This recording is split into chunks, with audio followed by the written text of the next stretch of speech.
waterfall estate that is going to be complete in the next 2 months or so, with this beautiful view of waterfall and the Mall of Africa in the background.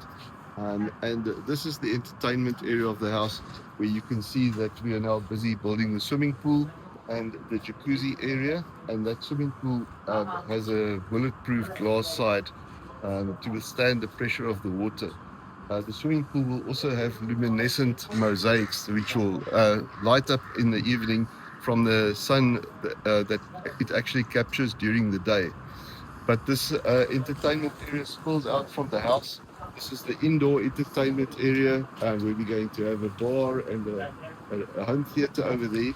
And you can also see how we've designed the flow from inside the house to outside the house so that there's interaction. So all these sliding folding doors will open up. And inside the house, it's very important to get the flow of the house correct, and also to have a look at how we create features in the ceiling and actually how we get light into the house.